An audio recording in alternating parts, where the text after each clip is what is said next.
이번 이란 전쟁의 진짜 목적이 뭐냐? 결국 1946년 영국이 무너진 그 자리, 이번엔 달러 차례입니다. 단순히 트럼프가 충동적으로 이란을 때린 게 아닙니다. 1946년 미국 부채는 GDP 대비 121%였습니다. 영국이 패권을 미국에 넘기던 그 해죠. 그리고 2026년 지금 미국 부채는 다시 120%입니다. 자, 여기서 핵심입니다. 끝까지 보시면 4월 코스피가 왜 하루에 12% 빠졌는지, 그리고 제 월급과 자산이 앞으로 어디로 가는지 80년 사이클 속에서 정확히 보이실 거예요. 혹시 4월 1일 그날 계좌 열어보셨어요? 빨간 숫자가 화면을 가득 채우고 손이 살짝 떨리던 그 느낌, 저도 똑같이 겪었습니다. 그날 우리가 본 건 그냥 흔한 조정장이 아니었어요. 숫자로 보면요, 2026년 4월 1일 단 하루 만에 코스피가 12.06% 빠졌습니다. 한국 증시 역사상 단 1일 기준 사상 최대 낙폭이에요. 1000만원어치 가지고 계셨으면 점심 먹고 돌아왔을 때 120만원이 사라져 있었다는 뜻입니다. 문제는 환율도 같은 방향으로 움직였다는 거예요. 4월 23일 원달러 환율이 1481원대를 찍었습니다. 이 숫자가 왜 무서우냐면 IMF 외환위기 이후 가장 약한 원화 가치이기 때문입니다. 해외 직구 한 번만 해보셔도 바로 체감되시죠? 같은 물건인데 결제창에서 찍히는 원화 금액이 갑자기 확 뛰어버린 그 느낌이에요. 그런데 사실 4월 1일은 갑자기 터진 게 아니에요. 거슬러 올라가 보면 2026년 3월 한 달 동안 코스피는 이미 19% 빠져 있었습니다. 2008년 10월, 그러니까 글로벌 금융위기 이후 최대 월간 낙폭이에요. 한 달 내내 조금씩 새던 댐이 4월 1일 그냥 무너져 버린 겁니다. 자, 여기서 핵심입니다. 그럼 왜 빠졌을까요? 원인은 한 곳을 가리키고 있습니다. 이란 전쟁, 그리고 호르무즈 해협 봉쇄 공포입니다. 쉽게 말씀드리면요, 호르무즈 해협은 중동 원유가 지나가는 단 3km짜리 병목 바닷길이에요. 양쪽 통항 차로를 합쳐도 좁아 터진 이 길로 전 세계 유조선이 줄지어 다닙니다. 한국은 원유 수입의 약 67%에서 70%를 중동에서 가져오고요. 그중 95% 이상이 바로 이 해협을 통과합니다.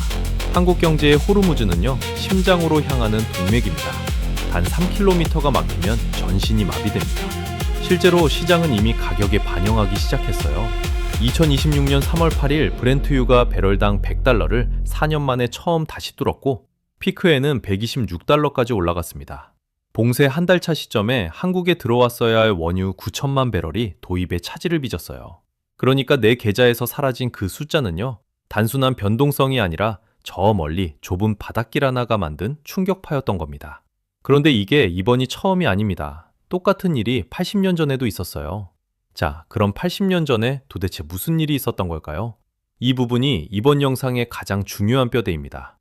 천천히 같이 따라가 보시죠. 숫자로 보면요, 1946년 미국의 정부 부채는 GDP 대비 약 121%였습니다.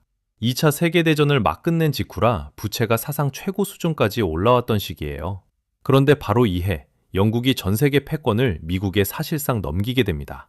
한 시대가 끝나고 다른 시대가 열리는 분기점이었던 거죠. 그리고 시간을 훌쩍 건너뛰어서 2026년 지금 이 순간, 미국의 정부 부채는 GDP 대비 약 120%대에 다시 올라와 있습니다. 정확히 80년 만에 거의 똑같은 숫자에 다시 도달한 거예요. 자, 여기서 핵심입니다. 우연일까요? 저는 그렇게 보지 않습니다. 왜냐하면 그 사이에 일어난 일들을 시간순으로 펼쳐놓으면 이 숫자가 결코 우연이 아니라는 게 너무 뚜렷하게 보이거든요. 먼저 1944년 7월, 미국이 주도해서 브레튼우즈 회담이라는 걸 엽니다. 무려 44개국이 모였어요.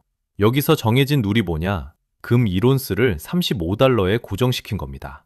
쉽게 말씀드리면요, 전 세계 모든 돈의 기준은 이제부터 달러다. 그리고 달러는 금이 보증한다. 이런 약속을 만든 거예요. 이때부터 달러는 단순한 미국 돈이 아니라 전 세계가 공통으로 쓰는 기준화폐, 그러니까 기축통화가 됩니다. 그런데 이 시스템이 채 30년도 못 갑니다. 1971년 8월 닉슨 대통령이 갑자기 발표를 하나요? 이제부터 달러를 가져와도 금으로 바꿔주지 않겠다. 이게 그 유명한 닉슨 쇼크입니다. 금이라는 담보가 사라진 거예요. 그러면 달러는 뭘로 가치를 보증받느냐? 그때부터 달러는 사실상 미국이라는 나라의 신용, 그리고 미국이 가진 힘 자체에 기대게 됩니다. 그 힘이 한 50년 잘 굴러갔어요. 그런데 지금 그 힘에 금이 가는 신호가 숫자로 잡히고 있습니다. 숫자로 보면요, 스위프트라고, 전 세계 은행들이 돈을 주고받을 때 쓰는 결제망이 있습니다. 여기서 달러가 차지하는 비중을 보면 2024년 8월에는 한때 49.1%까지 떨어졌어요. 사상 처음으로 50% 아래로 내려갔던 겁니다. 2025년 1월에는 50.2%로 간신히 다시 50% 선을 넘어왔지만 위태롭게 유지되고 있는 수준이에요. 여기에 더 큰 그림이 하나 더 있습니다. 미국 경제 자체의 글로벌 비중이요. 2000년에는 미국이 전 세계 GDP의 약 30%를 차지했습니다. 그런데 2024년에는 26.3%까지 내려와 있어요. 반대로 중국은 2000년대 초 3.6% 수준에서 2024년 16.6%까지 올라와 있습니다. 30%였던 1등이 천천히 내려오고 3%였던 추격자가 무섭게 따라붙고 있는 그림이에요. 쉽게 말씀드리면요, 마치 70대 노인이 청년 시절 앓았던 병이 재발한 겁니다. 몸은 그때와 다르지만 증상은 너무 똑같아요. 부채는 GDP의 120%까지 올라왔고 결제 비중은 50% 선에서 흔들리고 경제 비중은 30%에서 26%로 깎이고 있어요. 1946년 영국이 미국에게 자리를 내줄 때 보였던 풍경하고 지금 미국 주변에서 보이는 풍경이 묘하게 겹쳐 보이지 않나요? 자, 여기서 핵심입니다. 그럼 트럼프는 왜 하필 지금 이란을 때리는 걸까요?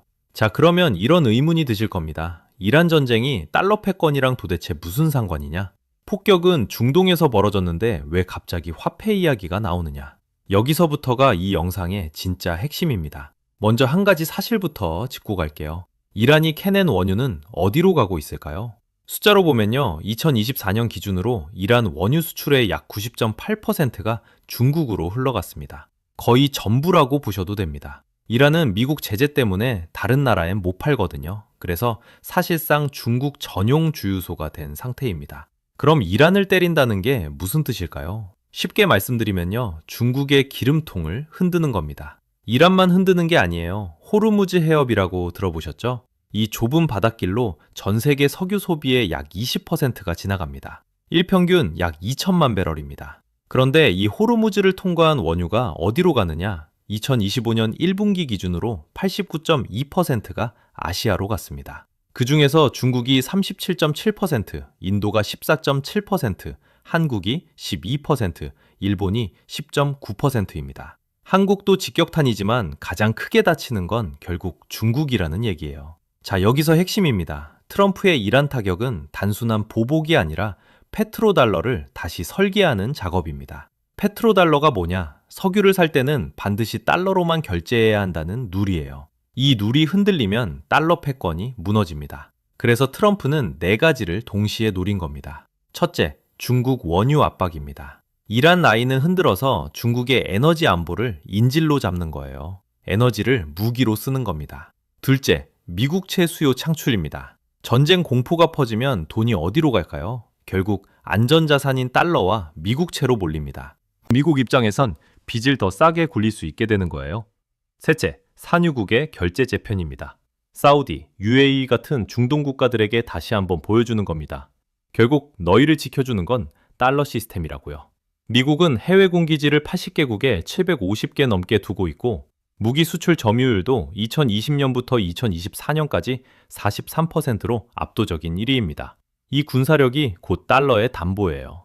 넷째가 진짜 충격입니다. 스테이블 코인 포지셔닝. 스테이블 코인이 뭐냐? 가격이 1달러에 고정된 디지털 화폐입니다. 그런데 이게 왜 중요할까요? 숫자로 보면요, 테더라는 회사가 발행한 USDT라는 코인 한 종류만으로 2025년 미국채 보유액이 약 1350억 달러에 달합니다. 한국과 UAE를 넘어선 수치예요. 국가별 미국채 보유 순위로 따지면 세계 17위입니다. 회사 한 곳이 웬만한 중견 국가보다 미국 빚을 더 많이 들고 있는 거예요. 2025년 6월 30일 기준으로 USDC와 USDT를 합치면 미국 단기 국채만 약 1,300억 달러입니다. 이게 무슨 뜻일까요? 새로운 페트로달러가 코인의 옷을 입고 등장한 겁니다. 예전에는 사우디가 석유를 팔고 그 달러로 미국채를 사줬어요. 이제는 코인 회사가 그 자리를 대신하고 있는 겁니다. 담보 제공자가 산유국에서 코인 발행사로 바뀐 거예요. 쉽게 말씀드리면요, 금이 석유로, 석유가 코인으로 넘어가는 중입니다. 80년마다 달러를 떠받치는 담보가 한 번씩 바뀌는 거예요. 1944년엔 금이었고 1974년엔 석유였고 2025년엔 코인입니다. 트럼프의 이란 폭격은 이 교체 작업의 신호탄이라고 보시면 됩니다. 그렇다면 앞으로 어떻게 될까요? 두 가지 시나리오가 있습니다. 자, 그러면 앞으로는 어떻게 되는 걸까요? 솔직히 말씀드리면 지금 우리는 두 갈래 길 앞에 서 있는 겁니다. 왼쪽은 협상의 길, 오른쪽은 폭풍의 길이에요. 어느 쪽으로 가느냐에 따라 여러분 통장 잔고가 완전히 달라질 수 있습니다. 먼저 왼쪽 길부터 가볼게요. 시나리오 A, 협상입니다. 사실 한번 불씨가 있긴 했어요. 2026년 4월 8일, 파키스탄이 중재에 나서면서 미국과 이란이 2주 휴전에 합의했거든요. 모두가 한숨 돌렸죠. 그런데 4월 25일, 트럼프가 협상을 취소해버립니다. 다시 원점이에요. 그래도 만약 이 협상의 길로 다시 들어선다면 어떻게 될까요? 미국과 이란이 핵 합의를 재개하고 이스라엘에 대한 압박도 어느 정도 풀린다고 가정해 보겠습니다. 그러면 유가는 배럴당 85달러에서 90달러 사이로 안정을 찾아갈 가능성이 있어요. 코스피도 반등할 여지가 생기고요. 쉽게 말씀드리면요, 여러분 주식 계좌가 다시 초록불을 볼 수 있다는 뜻입니다. 가스비 고지서도 더 이상 무서워하지 않아도 되고요. 가장 평범한 일상이 돌아오는 시나리오예요. 자, 여기서 핵심입니다. 문제는 오른쪽 길이에요. 시나리오 B, 확정과 봉쇄입니다. 호르무즈 해협이 계속 막혀 있다고 생각해 보세요. 카타르 에너지 장관이 이미 경고했습니다. 전쟁이 길어지면 국제 유가가 배럴당 150달러까지 갈 수 있다고요. 숫자로 보면요, 골드만삭스도 비슷한 그림을 그렸어요. 호르무즈 봉쇄가 한 달 더 이어지면 브렌트유 3분기 평균이 120달러, 4분기에는 115달러까지 올라간다는 분석입니다. 댈러스 연준은 페르시아만 수출이 1분기 차단되면 WTI가 110달러, 2분기 동안 차단되면 132달러까지 치솟을 거라고 봤어요. 이미 3월 8일에 브렌트유는 100달러를 돌파했고 피크 때 126달러를 찍었습니다. 그러니까 150달러는 결코 상상 속 숫자가 아니에요. 이게 우리한테 어떻게 다가오느냐? 모건 스탠리 분석에 따르면 국제 유가가 10% 오르면 한국 인플레이션이 0.6%포인트 따라 올라갑니다. 이미 3월 소비자 물가가 전년 대비 2.2% 올랐고 석유류는 9.9% 뛰었어요. 한국은행 목표인 2%를 이미 넘어선 상태입니다. 여기서 0.6%포인트가 더 얹어지면 어떻게 될지 상상해 보시면 됩니다. 가스비도 마찬가지예요. 우리나라가 들여오는 LNG의 약 20%가 중동산입니다. 카타르 한 곳에서만 14.9%를 가져와요. 호르무즈가 막히면 이 길이 통째로 흔들립니다. 도시가스 요금, 전기요금이 같이 들썩일 수밖에 없어요. 겨울철 난방비 고지서를 받아드는 순간 한숨이 나오는 그림이죠. 원달러 환율은 어떨까요? 일각에서는 1,600원대까지 갈 수 있다는 우려도 나오고 있어요. 단정하긴 어렵습니다. 다만 유가가 치솟고 무역수지가 무너지면 환율이 더 밀릴 수 있다는 이야기는 분명히 존재해요. 해외 직구 한 번 하려고 해도 가격표가 다시 보이는 상황이 올 수 있다는 뜻입니다. 두 갈래 길. 왼쪽으로 가면 우리는 일상으로 돌아갑니다. 오른쪽으로 가면 1970년대 오일 쇼크의 그림자가 다시 한국 가게에 드리워지는 거예요. 그리고 지금 이 순간 운전대는 우리 손에 있지 않습니다. 워싱턴과 테헤란, 텔아비브에 있어요. 자, 여기서 핵심입니다. 그래서 지금 내 자산을 어떻게 해야 할까요? 자, 그래서 이제 가장 중요한 질문이 남았습니다. 그래서 나는 어떻게 해야 하나요?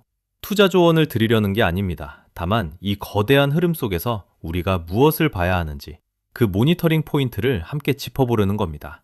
먼저 에너지부터 봐야 합니다. 숫자로 보면요, 모건 스탠리는 국제유가가 10% 오를 때마다 한국의 인플레이션이 0.6%포인트 올라간다고 분석했습니다. 그리고 우리는 이미 2026년 3월 8일에 브렌트유 100달러 돌파를 경험했습니다. 한국의 3월 소비자 물가가 전년 대비 2.2% 오를 때 석유류는 9.9% 뛰었습니다. 쉽게 말씀드리면요, 유가가 100달러 위에서 계속 머무르면 그게 곧 우리 장바구니 물가로 전기요금으로 결국엔 금리로 돌아온다는 뜻입니다. 한번 튀고 마는 게 아니라 몇 달간 100달러 위에 자리 잡는 순간 한국은행의 금리 결정도 다시 무거워질 수밖에 없습니다. 그러니까 유가가 100달러 위에서 얼마나 오래 머무는가, 이게 첫 번째 모니터링 포인트입니다. 두 번째는 달러와 금의 관계입니다. 역사적으로 달러 패권이 흔들리던 시기에는 금이 반대 방향으로 움직여왔습니다. 1946년 영국 파운드가 무너질 때도 1971년 금태환이 정지될 때도 그랬습니다. 금을 사라는 말씀이 아닙니다. 다만 달러의 신뢰가 어디로 가는지 그 방향을 읽어주는 지표라는 점, 이해의 차원에서 알아두시면 됩니다. 세 번째는 조금 낯선 이야기입니다. 스테이블 코인입니다. 테더라는 회사 한 곳이 보유한 미국 국채가 약 1,350억 달러입니다. 이게 어느 정도냐면 한국과 UAE를 넘어서 세계 17위 수준입니다. 민간 코인 회사 한 곳이 웬만한 중소국가보다 미국 국채를 더 많이 들고 있는 겁니다. 코인을 사라는 이야기가 절대 아닙니다. 다만 달러 체계가 새로운 모습으로 재편되고 있다는 신호, 그것을 EA 차원에서 봐두시라는 겁니다. 자, 여기서 핵심입니다. 이란 전쟁은 저 멀리 중동의 뉴스가 아닙니다. 그건 결국 우리 통장 문제입니다. 호르무즈 해협은 멀지만 내 라면값과 전세이자는 가깝습니다. 유가가 흔들리면 물가가 흔들리고, 물가가 흔들리면 금리가 흔들리고, 금리가 흔들리면 내 월급의 무게가 달라집니다. 그러니 두려워하실 필요는 없습니다. 다만 준비하셔야 합니다.